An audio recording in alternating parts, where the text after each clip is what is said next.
ನಾವು ಈ ಆಕಾಶ್ ಕಾಲೇಜಲ್ಲಿ ಲಾಭಕ್ಕೋಸ್ಕರ ಈ ಸಂಸ್ಥೆನ ನಾವು ನಡೆಸ್ತಾ ಇಲ್ಲ. ಲಾಭಕ್ಕೋಸ್ಕರ ಮಾಡೋದಾದರೆ ನಂದು ಇತರೆ ಬಿಸ್ನೆಸ್ಗಳಿದ್ದಾವೆ, ನಂದು ಇದರ ಕೆಲಸಗಳಿದ್ದಾವೆ, ನಾನು ಒಬ್ಬ ಎಂಪ್ಲಾಯಿ. ಆದರೂ ನಾನು ಇದೊಂದು ಶಿಕ್ಷಣ ಕ್ಷೇತ್ರಕ್ಕೆ ಬಂದು ನನ್ನ ಕೈಲಾದಷ್ಟು ನಾನು ಸಹಾಯ ಮಾಡೋಂಥ ಕೆಲವೊಂದು ಘಟನೆಗಳನ್ನು ನನಗೆ ನಡೆದಂಥ ಸಂದರ್ಭದಲ್ಲಿ ನಾನೊಂದು ಅಮ್ಮ ಎಜುಕೇಷನಲ್ ಆ್ಯಂಡ್ ರೂರಲ್ ಡೆವಲಪ್ಮೆಂಟ್ ಟ್ರಸ್ಟನ್ನು ಒಂದು ಶುರು ಮಾಡ್ತೇವೆ. ಆ ಟ್ರಸ್ಟ್ ಮುಖಾಂತರ ನಮ್ಮ ಮಕ್ಕಳಿಗೆ ಗುಣಮಟ್ಟದ ಶಿಕ್ಷಣವನ್ನು ನೀಡಬೇಕು. ಅದು ನಮ್ಮ ಗ್ರಾಮೀಣ ಮಕ್ಕಳು, ಬಡ ಮಕ್ಕಳು, ರೈತರ ಮಕ್ಕಳು ತುಂಬ ಕಡಿಮೆ ಫೀಸಲ್ಲಿ ಅವರಿಗೆ ಕಟ್ಟೋಂಥ ಸಾಧ್ಯವಾದಷ್ಟು ಕಡಿಮೆ ಫೀಸಲ್ಲಿ, ಮೇ ಬಿ ಚಿಕ್ಕಬಳ್ಳಾಪುರಲ್ಲಿ ಎಲ್ಲ ಕಾಲೇಜುಗಳಿಗಿಂತನೂ ಕಡಿಮೆ ಫೀಸ್ ನಮ್ಮದೇ ಇರುತ್ತೆ. ಎಲ್ಲ ಮಕ್ಕಳಿಗೆ ಗೊತ್ತಿದೆ, ಪೇರೆಂಟ್ಸ್ಗೂ ಗೊತ್ತಿದೆ.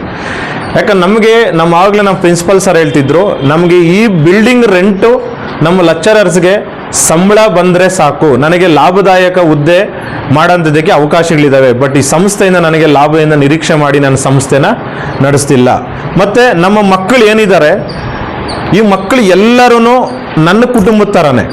ನಾನು ಎಲ್ಲರಿಗೂ ಹೇಳಿದ್ದೀನಿ, ನೀವೆಲ್ಲರೂ ಪಾಸಾದರೆ, ಡಿಸ್ಟಿಂಕ್ಷನ್ ಬಂದರೆ ನಿಮ್ಮ ಪೇರೆಂಟ್ಸ್ ಎಷ್ಟು ಖುಷಿ ಪಡ್ತಾರೋ ಅದರಲ್ಲಿ ನಂದು ಒಂದು ಭಾಗ. ನಿಮ್ಮ ಪೇರೆಂಟ್ಸ್ ಜೊತೆಲಿ ನಾನು ಖುಷಿ ಪಡೋಂಥ ಮಕ್ಕಳು.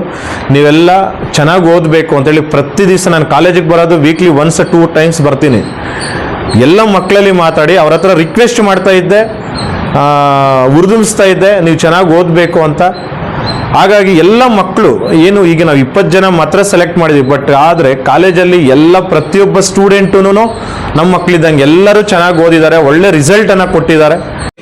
14 distinction, 34 first class, 20 second class, 8 just pass ಆಗಿದ್ರು. 10 ಜನ ವಿದ್ಯಾರ್ಥಿಗಳ ಶ್ರಮ ಕೂಡ ತುಂಬ ಮುಖ್ಯನೇ. ಬಿಕಾಸ್ ಆಫ್ ನನಗೆ ಜಸ್ಟ್ ಪಾಸ್ ಆಗಿರೋ ಸ್ಟೂಡೆಂಟ್ ಎಷ್ಟು ಮುಖ್ಯನೋ ಡಿಸ್ಟಿಂಕ್ಷನ್ ಕೂಡ ಅಷ್ಟೇ ಮುಖ್ಯ. ಬಿಕಾಸ್ ಆಫ್ ಆ ವಿದ್ಯಾರ್ಥಿಗಳು ಕೂಡ ಅವ್ರು ಶ್ರಮ ಹಾಕಿದ್ದಾರೆ. ಆದರೆ ಅಷ್ಟು ಕೋಟ ಆಗೋದಕ್ಕೆ ಕಾಂಪಿಟೇಟಿವ್ ಜಾಗ ಸಾಲಲ್ಲ. ಅದಕ್ಕೋಸ್ಕರ ನಾನು ಬರೀ ಫಸ್ಟ್ ಕ್ಲಾಸ್ ಮತ್ತು ಡಿಸ್ಟಿಂಕ್ಷನ್ ಅಷ್ಟೇ ನಿಲ್ಲಿಸಿದ್ದೀನಿ. ಬಟ್ ಯಾರು SSLC ಡಿಸ್ಟಿಂಕ್ಷನ್ ಬಂದ ಯಾರು ಇರಲಿಲ್ಲ. 507, 511, 512. ಈಗ ನನಗೆ ಗೊತ್ತಿದ್ದಂಗೆ ಶಶಿಕಲಾ, ಸೌಮ್ಯ ಮತ್ತು ಅಮೂಲ್ಯ ಮಾತ್ರ 500 ದಾಟಿದ್ರು SSLC ಸ್ಕೋರಲ್ಲಿ. ನೆಲ್ಲ 400 ಸಮಥಿಂಗ್ ಇತ್ತು. ಆದರೆ ನನಗೊಂದು ಗೆಸ್ ಇತ್ತು, ಮ್ಯಾಕ್ಸಿಮಮ್ 20 ಮಾಡೇ ಮಾಡ್ತೀವಿ ಅಂತ ಹೇಳ್ಬಿಟ್ಟು ಮಿತಿ ಮೀರಿ ನಾವು ಅವ್ರು ತುಂಬ ಸ್ಟ್ರೆಸ್ ಮಾಡಿದ್ವಿ. ನಾನು ಒಂದೊಂದು ಸ್ಟೂಡೆಂಟ್ ಬಗ್ಗೆ ಹೇಳಬೇಕು ಅಂದರೆ ನನಗೆ ಶಶಿಕಲಾ, ಸೌಮ್ಯ ಮತ್ತು ಯಾರು CBSE ಸ್ಟೂಡೆಂಟ್ಸ್ ಇದ್ದಾರೆ, ನಾವು ಸೆಕೆಂಡ್ ಪೀಸಲ್ಲಿ ಫೇಸ್ ಮಾಡಿ, ಫಸ್ಟ್ ಪೀಸಲ್ಲಿ ಫೇಸ್ ಮಾಡಿಲ್ಲ. ನಾನು ಆ್ಯಕ್ಚುಲಿ ಸೆಕೆಂಡ್ ಪೀಸಲ್ಲಿ ಫೇಸ್ ಮಾಡಿದೆ. ಹೊಸ ಸಬ್ಜೆಕ್ಟ್ ಟೀಚ್ ಮಾಡಿದೆ. ಆ್ಯಕ್ಚುಲಿ ನಾನು ಡಬಲ್ ಸಬ್ಜೆಕ್ಟ್ 2 ಸಬ್ಜೆಕ್ಟ್ ಟೀಚ್ ಮಾಡಿದೆ ಸೆಕೆಂಡ್ ಪೀಸ್ವರೆಗೆ. ಕನ್ಫ್ಯೂಸ್ ಅಂತ ಎಲ್ಲೂ ಮಾಡ್ಕೊಳ್ಳಿಲ್ಲ. ಬಿಕಾಸ್ ಆಫ್ ಸಬ್ಜೆಕ್ಟ್ ವೇರಿಯೇಷನ್ ಇತ್ತು. ತುಂಬ ಒಳ್ಳೆ ರಿಸಲ್ಟ್ ಕೊಟ್ಟರು ಎಲ್ಲ ಮಕ್ಕಳು. ಅಂಕಿತ ಆಗಿರ್ಬೋದು, ಅಂಕಿತಾಗ ತುಂಬ ಬೈದಿದ್ದೀನಿ ನಾನು, ಹೊಡೆದಿಲ್ಲ, ಬೈದಿದ್ದೀನಿ. ಲಾವಣ್ಯಗೂ ಅಷ್ಟೇ ಸಕಾಲಾಗಿ ಬೈದಿದ್ದೀನಿ, ಪ್ರತಿಯೊಂದು ವಿದ್ಯಾರ್ಥಿಗೂ ಅಷ್ಟೇ. ಆದರೆ ಒಂದಷ್ಟು ವಿದ್ಯಾರ್ಥಿಗಳು ಏನು ಬಯಸ್ಕೊಂಡೇ ಇಲ್ಲ. ಯಾಕೆ ಬಯಸ್ಕೊಂತಿದ್ರಪ್ಪ ಅಂದರೆ ನಿರಂತರವಾಗಿ ಅವರ ಪ್ರತಿಭೆಯನ್ನು ಹೊರಗಚ್ಚೋದಕ್ಕೆ ಅಲ್ಲೊಂದೊಂದು ಸೋಂಬೇರಿಯಲ್ಲಿ ಆಗ್ತಾ ಇದ್ರು, ಅಲ್ಲಲ್ಲಿ ರಿಲ್ಯಾಕ್ಸ್ ಮೂಡ್ ಕೊಟ್ಟೋಗ್ತಾ ಇದ್ರು. ನಾವು ಮೊದಲೇ ಹೇಳ್ತಿದ್ವಿ, ನನಗೆ ಸೆಕೆಂಡ್ ಪೀಸ್ ಮುಗಿಯೋದ್ರೊಳಗಡೆ ಒಂದಿನ ಕೂಡ ನನ್ನ ಮುಖದಲ್ಲಿ ನಗು ಬಂದಿಲ್ಲ. ಇವ್ರಿಗೆಲ್ಲರೂ ಗೊತ್ತಿರ್ತದೆ, ನಗ್ತಾ ಇರಲಿಲ್ಲ. ಎಲ್ಲಿ ನಗ್ಬಿಟ್ಟು ತಲೆ ಮೇಲೆ ಹತ್ತಾರೋ ಅಂತ. ಹಂಗಿರೋದ್ರಿಂದ ಅವ್ರಿಗೆ ರಿಸಲ್ಟ್ ತರಿಸ್ಬೇಕು ಅನ್ನೋ ಉದ್ದೇಶದಿಂದ ಸ್ವಲ್ಪ ಸೀರಿಯಸ್ ಆಗೇ ಇದ್ವಿ. ಒಂದೊಂದ್ಸಲ ಕೆಲವನ್ನ ಜಾಸ್ತಿ ಬಂದಿದ್ವಿ, ಒಂದೊಂದ್ಸಲ ನಾವು ಹೊಡೆದು ಬಿಟ್ಟಿದ್ವಿ. ಏನು ಮಾಡೋದಕ್ಕಲ್ಲ, ಅವ್ರಿಗೆ ಚೆನ್ನಾಗಿ ಹೇಳ್ತಿದ್ದೆ. ಹೆಂಗೆ ಹೊಡಿತಿದ್ದಪ್ಪ, ನಮಗೆ ತೃಪ್ತಿ ಆಗೋರು ಹೊಡಿತಿದ್ವು ಸರ್. ಅದು ಕ್ರೈಮ್ ಆ್ಯಕ್ಚುಲಿ, ಹೊಡೆಯಂಗಿಲ್ಲ ಮಕ್ಕಳನ್ನ. ಆದರೆ ದಾರಿ ತಪ್ತಾವನ್ನೋ ಉದ್ದೇಶದಿಂದ ಎಷ್ಟೋ ಸರಿ ಪೇರೆಂಟ್ಸ್ ಬಂದ್ಬಿಟ್ಟು, ಸರ್ ನನ್ನ ಮಗ ನನ್ನ ಮಾತೆ ಕೇಳಲ್ಲ ಸರ್ ಅಂತ. ನನಗೆ ಅವ್ರು ನಗು ಬರ್ತಾ ಇತ್ತು. ಅಲ್ಲೇಳು, ನಿಮ್ಮ ಮಗ ನಿಮ್ಮ ಮಾತ ಕೇಳ್ತಿದ್ದೆ, ನನ್ನ ಮಾತಲ್ಲಿ ಕೇಳ್ತೇನೆ ಅಂತ ಹೇಳ್ತಿದ್ದೆ. ಅವಾಗ ಇಲ್ಲಿ ಜಸ್ಟ್ ಹೇಳ್ತಿದ್ದೆ ಗ್ರಿಡ್ ಮಾಡೋಕ್ಕೆ. ಆದರೆ ತುಂಬ ಜನ ಮಕ್ಕಳು ಓದಿದ್ದಾರೆ. ನಮ್ಮ ಅಧ್ಯಕ್ಷರಾದ ಶ್ರೀನಿವಾಸ್ ಸರ್ಗೆ ನಮ್ಮ ಲೆಕ್ಚರರ್ಸ್ ಹೇಳ್ತಿದ್ದೆ, ಯಾವಾಗಲೂ ಹೆಣ್ಣು ಮಕ್ಕಳೇ ಓದ್ತಾವಲ್ಲಪ್ಪ, ಗಂಡು ಮಕ್ಕಳು ಓದಲ್ಲ ಅಂತ.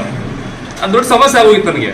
ಬಟ್ ಫಸ್ಟ್ ಟೈಮ್ ಡಿಸ್ಟಿಂಕ್ಷನ್ ಅಲ್ಲಿ ಗಂಡು ಮಕ್ಕಳು ಕೂಡ ಬಂದಿದ್ದಾರೆ. ಅದಕ್ಕೋಸ್ಕರ ನಾನು ಪುರುಷ ಸಮುದಾಯದ ಪ್ರತಿನಿಧಿಯಾಗಿ ಖುಷಿ ಆಗುತ್ತೆ ವಿಚಾರದಲ್ಲಿ. ಶ್ವೇತಾನವರ ತಾಯಿ ಲಕ್ಷ್ಮಿ, ನನಗೆ ತುಂಬ ಸಂತೋಷವಾಯಿತು. ಡಿಸ್ಟಿಂಕ್ಷನ್ ಬಂದೈತೆ ಅಂತಂದ್ರೆ ನಿಜವಾಗ್ಲೂ ತುಂಬ ಸಂತೋಷವಾಯಿತು. ಆದರೆ ನಾವು ಕಷ್ಟಪಟ್ಟು ಓದಿಸಿದ್ದಕ್ಕೆ, ಇಷ್ಟು ದಿನ ಕಲಿಸಿದ್ದಕ್ಕೆ ನಮಗೆ ನಮ್ಮ ಮಗಳು ಈ ಥರ ಬಂದಿದ್ದಾಳಲ್ಲ ಅಂತ ನಿಜವಾಗ್ಲೂ ಜಾಸ್ತಿ ಖುಷಿ ಆಗೋಯ್ತು. ನನ್ನ ದೊಡ್ಡ ಮಗಳನ್ನ ಇಲ್ಲೇ ಸೇರಿಸಿದ್ದು.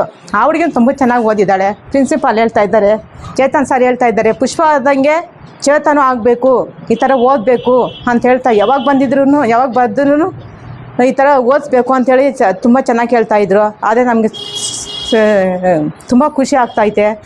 ಆಮೇಲೆ ರಿಸಲ್ಟ್ ಬಂದಿದ್ದ ದಿನ ಫೋನ್ ಮಾಡಿದ್ರು ನನ್ನ ಮಗಳು, ಎಷ್ಟಮ್ಮ ಬಂದೈತಮ್ಮ, ನನಗೆ ಹಿಂಗೆ 563 ಬಂದೈತೆ ಅಂತಂದ ತಕ್ಷಣ ನಂಗೆ ತುಂಬ ಖುಷಿ ಆಯಿತು. ಈ ಥರ ನನ್ನ ಮಗಳೇ ಅಲ್ಲ, ಎಲ್ಲರೂ ಈ ಥರನೇ ಓದಲಿ, ಈ ಥರನೇ ತುಂಬ ಮುಂದುವರಿಲಿ. ಯಾರೂ ಫೈಲ್ ಆಗೋದು ಬೇಡ, ಯಾಕಂದರೆ ವರ್ಷದಿಂದ ವರ್ಷದವರೆಗೂ ಕಳಿಸಿರ್ತಾರೆ. ಫೈಲ್ ಆದರೆ ಅವ್ರಿಗೆ ಎಷ್ಟು ನೋವಾಗ್ತೈತೆ, ತಂದೆ ತಾಯಿಗೂ ನೋವಾಗ್ತೈತೆ, ಪೇರೆಂಟ್ಸ್ಗೂ ನೋವಾಗ್ತೈತೆ. ಅದಕ್ಕೆ ಯಾರಾದರೂ ಆಗಲಿ ಅವ್ರವ್ರ ತಗ್ಮಟ್ಟಿಗೆ ಎಲ್ಲರೂ ಪಾಸ್ ಆಗಲಿ, ಎಲ್ಲರೂ ಚೆನ್ನಾಗಿ ಓದಲಿ, ಪೇರೆಂಟ್ಸ್ಗೆ ಖುಷಿ ಆಗಬೇಕು, ಮತ್ತು ಸ್ಟೂಡೆಂಟ್ಗೂ ಖುಷಿ ಆಗಬೇಕು, ಮತ್ತು ಇಲ್ಲಿ ಹೇಳ್ಕೊಟ್ಟಿರೋ ಟೀಚರ್ಗೂ ಖುಷಿ ಆಗಬೇಕು. ಇಂಥ ಮಕ್ಕಳಿದ್ರಪ್ಪ, ಚೆನ್ನಾಗಿ ಓದ್ರಪ್ಪ, ನಮಗೂ ಖುಷಿ ಆಯ್ತಪ್ಪ ಅನ್ನೋದು ಅವ್ರಿಗೆ ಹೆಮ್ಮೆ ಅನಿಸ್ಬೇಕು. ಅಂದರೆ ಎಷ್ಟೇ ಕೆಲಸ ಇದೆ, ನನಗೊತ್ತೊಂದು ಕೆಲಸ ಹೇಳ್ತಾರಿಲ್ಲ ನಾನು ಓದಬೇಕಾದ್ರೆ. ನೆಕ್ಸ್ಟ್ ನಮ್ಮ ಕಾಲೇಜ್ ಬಂದರೆ ನಮ್ಮ ಕಾಲೇಜಲ್ಲಿ ಪ್ರಾಕ್ಟೀಸ್ ಪೇಪರ್ಸ್ ಅಂತ ಮಾಡಿದ್ರು. ಅದರಿಂದ ನನಗೆ ಆನ್ಯರ್ಗೆ ಅಷ್ಟೊಂದು ಭಯ ಏನಾಗಿಲ್ಲ. ಬಿಕಾಸ್ ಯಾಕಂದರೆ ನಾವೆಲ್ಲ ಕ್ವಶನ್ಸ್ ಆಗಲಿ ಏನಾಗಲಿ ಪ್ರಾಕ್ಟೀಸ್ ಪೇಪರಲ್ಲಿ ಪ್ರಾಕ್ಟೀಸ್ ಮಾಡಿದರೆ ಅದಕ್ಕೆ ನನಗೆ ಆನ್ಯರ್ಗೆ ಅಷ್ಟೊಂದು ಭಯ ಆಗಿಲ್ಲ. ಬಟ್ ನಾನು ಯಾವುದೇ ಡೌಟ್ ಇರಲಿ, ಎಂಥ ಸಿಚುವೇಶನ್ ಎಂಥ ಟೈಮಲ್ಲೇ ಒಂದು ಲೆಕ್ಚರ್ಸ್ ಕೇಳಿದ್ರು ಅವ್ರು ನನಗೆ ಹೇಳ್ಕೊಡ್ತಾಯಿದ್ರು. ಅಂದರೆ ಎಲ್ಲ ಯಾವ ಡೌಟ್ ಎಲ್ಲ ಕ್ಲಿಯರ್ ಮಾಡ್ತಾಯಿದ್ರು. ಶ್ವೇತಾ, ಫಸ್ಟ್ ಹೇಳ್ಬೇಕಂದ್ರೆ ನಾನು ಓದಿದ್ದೆ ಪ್ರಾಕ್ಟೀಸ್ ಪೇಪರಿಂದ. ನಾನು ಫಸ್ಟು ಸೆಕೆಂಡ್ ಪಿ.ಸಿ.ಯಲ್ಲಿ ಬಂದಮೇಲೆ ನಾನು ಓದ್ತಾ ಇರಲಿಲ್ಲ. ಕ್ಲಾಸ್ ಕೇಳ್ತಾ ಇದ್ದೆ, ಮನೆಗೆ ಹೋಗ್ತಾ ಇದ್ದೆ, ಹೋಮ್ವರ್ಕ್ ಏನಾದರೂ ಇದ್ದೆ ಬರೀತಾ ಇದ್ದೆ, ಏನಾದರೂ ಮಂತ್ಲಿ ಟೆಸ್ಟ್ ಮಾಡ್ತಾಯಿದ್ರು, ಏನಾದರೂ ಇದ್ದೆ ಓದ್ಕೊತಾ ಇದ್ದೆ, ಮತ್ತು ಬಂದಿದ್ದು ಟೆಸ್ಟ್ ಬರೀತಾ ಇದ್ದೆ. ಮಂತ್ಲಿ ಟೆಸ್ಟಲ್ಲೂ ಚೆನ್ನಾಗೇ ಬರ್ತಾಯಿತ್ತು. ಆಮೇಲೆ ನಾನು ಯಾಕೆ ಈ ರೀತಿ ಮಾರ್ಕ್ಸ್ ತೆಗೆದೆ ಅಂದರೆ ಒಂದು ರೀಸನ್ ಇದೆ. ನಮ್ಮ ಅಕ್ಕ ಸೆಕೆಂಡ್ ಪಿ.ಸಿ.ಯಲ್ಲಿ 521 ಮಾರ್ಕ್ಸ್ ತೆಗೆದ್ರು. ನಾನು ಅವಾಗ SLC ಇರಬೇಕಾದ್ರೆ 441 ಮಾರ್ಕ್ಸ್ ಬಂತು. ಅವಳು ಯಾವಾಗಲೂ ಒಂಥರ ರೇಗಿಸ್ತಾ ಇದ್ಲು, ನನಗಿಂತ ಕಮ್ಮಿ ಬಂದಿದೆ, ನಿಂದು ನನಗಿಂತ ಕಮ್ಮಿ ಬಂದಿದೆ ಅಂತ. ನಾನು ಹೇಳ್ತಾ ಇದ್ದೆ ನಾನು ಸೆಕೆಂಡ್ ಪಿ.ಸಿ.ಯಲ್ಲಿ ತೆಗೆದು ತೋರಿಸ್ತೀನಿ ಅಂತ. ಆಮೇಲೆ ಸೆಕೆಂಡ್ ಪಿ.ಸಿ. ಬಂದಮೇಲೆ ನಮ್ಮ ಅಪ್ಪ ಅಮ್ಮ ಹೇಳ್ತಾಯಿದ್ರು, ಅವಳಿಗಿಂತ ನೀನು ಕಮ್ಮಿನೇ ಬರುತ್ತೆ, ಅವಳಷ್ಟು ಬರಲ್ಲ ನೀನು, ಹಿಂಗೆ ಅಂತ.